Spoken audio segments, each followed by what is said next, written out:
Well, well, well. Look who didn't flinch. Surprise. You didn't swing. Didn't shout. Didn't chase blood. You stood there, still, calm. And oh, that terrified them. They wanted rage. They prepared for chaos. They rehearsed your downfall. But you read the room. You read the rules. You didn't attack. You applied pressure.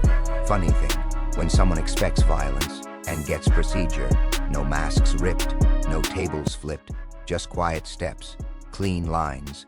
They kept waiting for the monster, but the monster never showed. Instead, the system looked back and recognized its owner.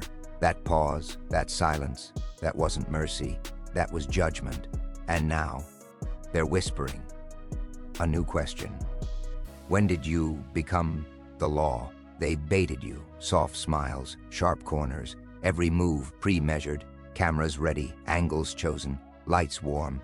They didn't come to listen. They came to catch the slip, catch the rage, catch the moment. You prove them right. Scripts written, oh yes, detailed ones. If you shout, they cut to panic. If you move, they cut to fear. If you resist, they cut to justification. They rehearsed your collapse like theater, marked the beats, timed the gasps. You were supposed to explode on cue. That's how it always goes. Pressure in, impulse out. Monster confirmed, file closed. But then, nothing, no twitch, no crack, no noise.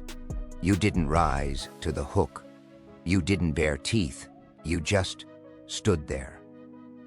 And that's where the room shifted, because confusion isn't part of their playbook. They leaned forward, waited. Any second now, any second. Still nothing. Your silence wasn't empty. It was loaded. You weren't frozen. You were reading. Reading posture, reading intent, reading the invisible lines. They thought you couldn't see. The mystery crept in slow. Why no reaction? Was the trigger broken? Was the threat missed? Or worse, did you understand something they didn't? See, rage is easy to frame. Anger is cooperative. But restraint doesn't fit in their boxes. And as the seconds stretched, a new fear formed.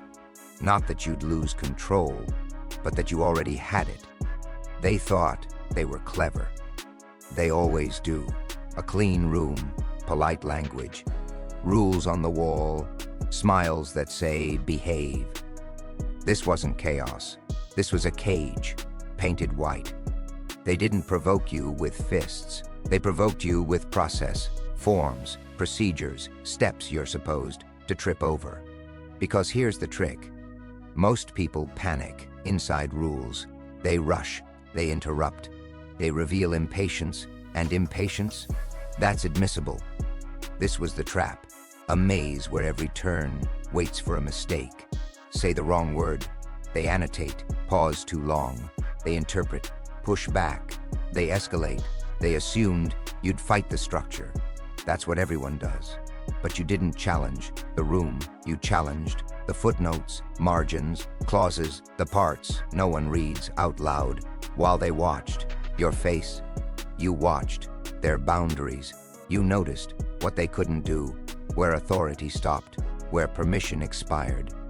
They mistook your calm for ignorance. That was expensive. Because you weren't guessing, you were measuring. Every word you didn't say tightened the walls around them. The paradox hit late. The more rules they stacked, the less room they had. They built a system to control monsters. But systems recognize discipline, and discipline walks right through, unchecked. That's when the smiles thinned, because the trap was real. Just not for you. You didn't break the rule book. You let it snap shut on the hands that wrote it. This is the part they never train for.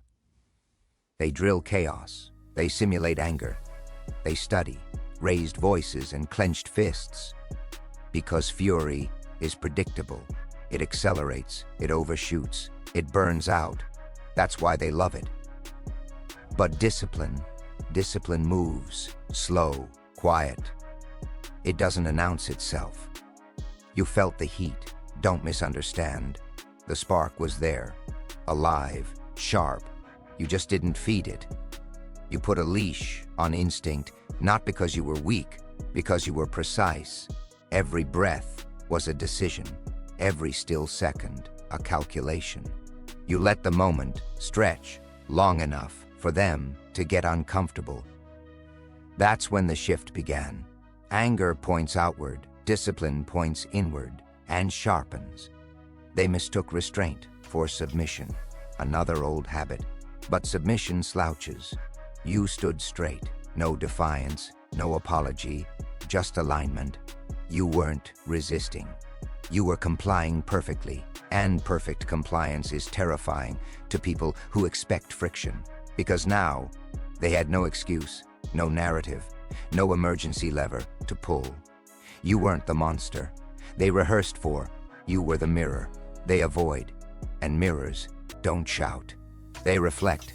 That reflection crept in, quiet realization. If you can hold this much pressure without leaking rage, what happens when you finally act? That's the question that changed the room, because fury destroys in front of you. But discipline waits, selects, and strikes only when the outcome is already decided. They don't sit where you sat. They don't stand under lights.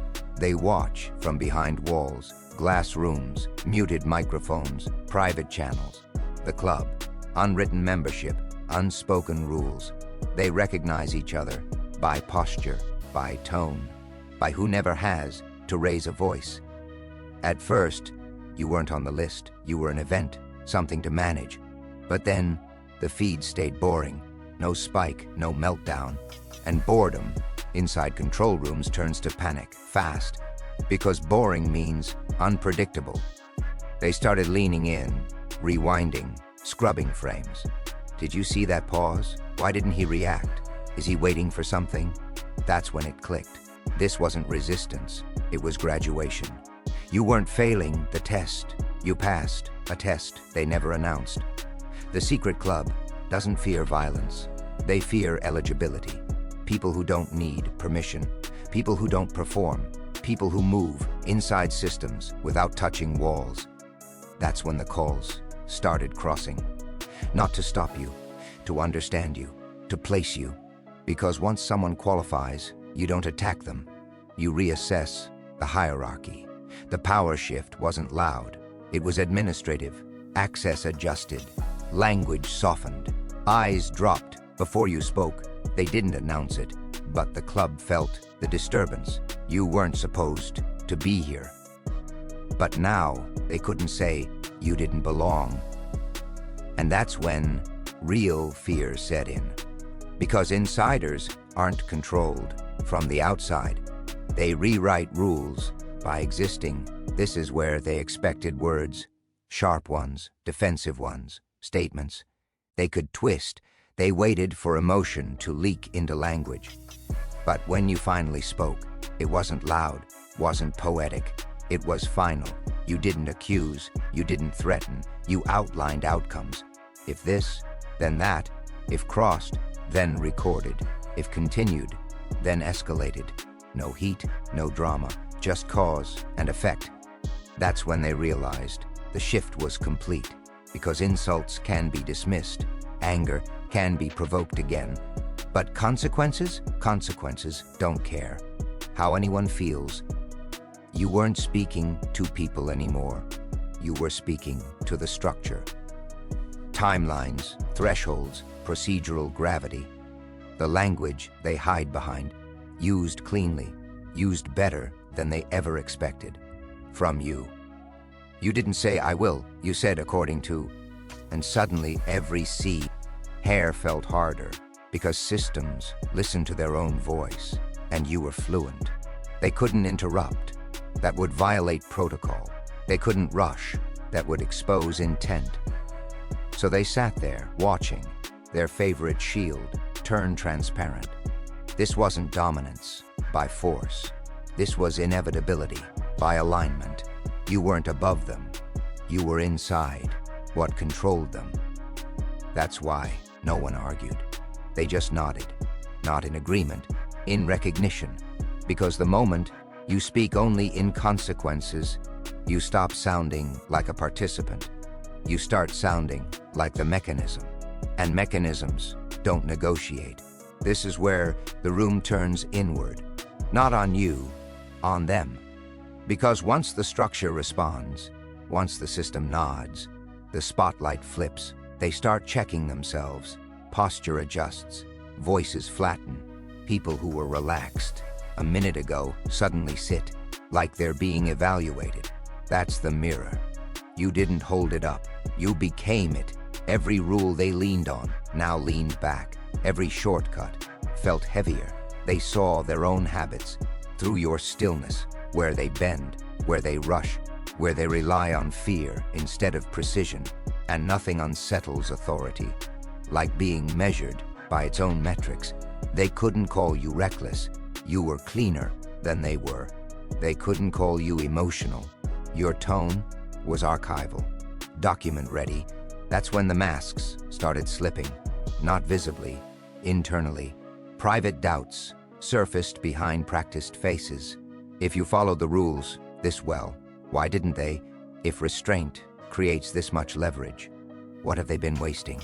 The paradox locked in. You didn't challenge their legitimacy.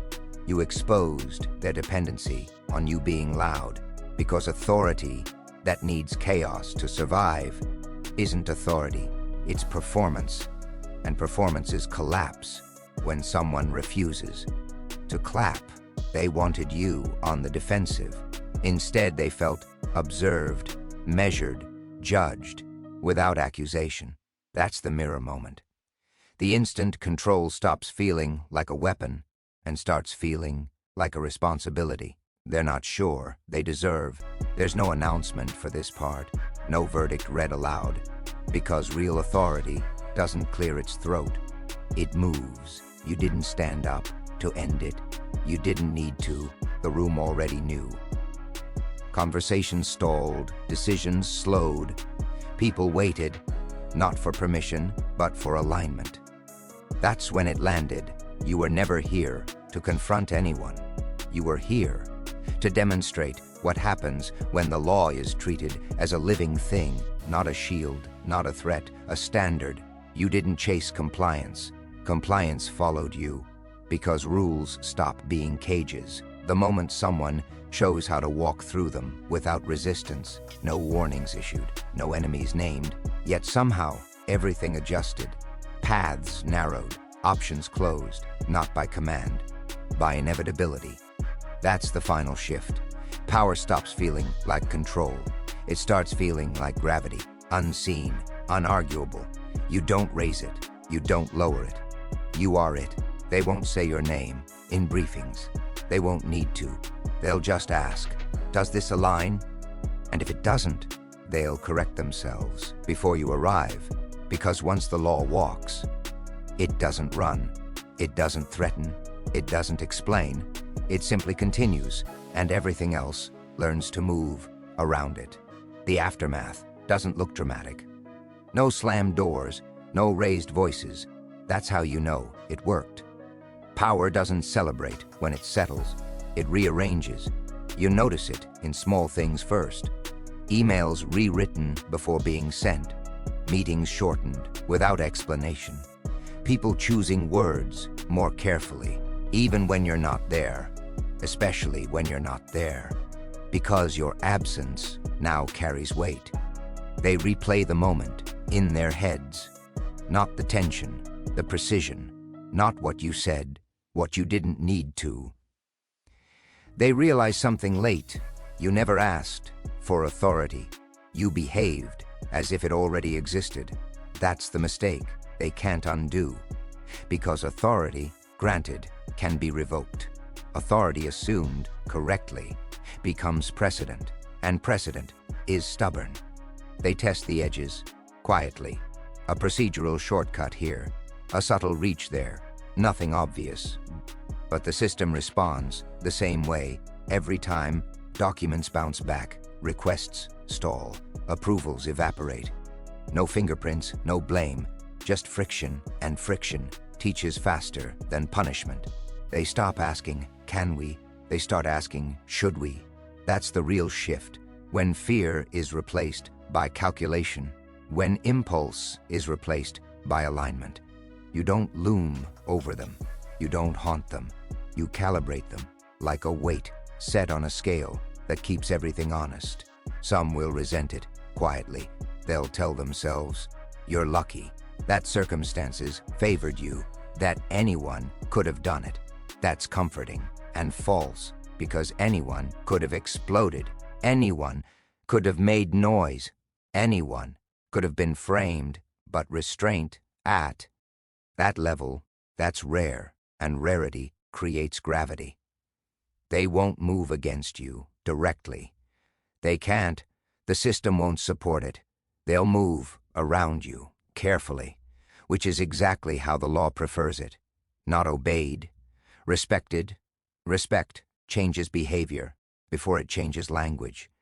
You see it in hesitation, that half-second pause before a decision. Used to be instant, now it stretches, because your presence introduced memory into the system. Memory of consequences without spectacle. Memory of silence that couldn't be blamed.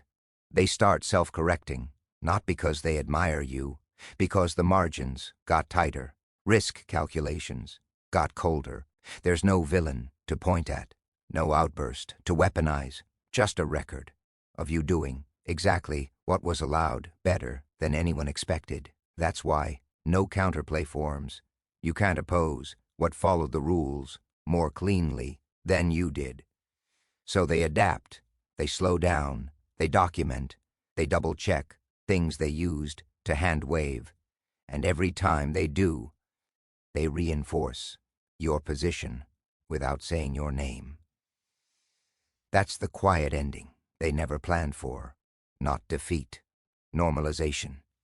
You didn't break their world, you taught it a higher standard, and now it can't unlearn it.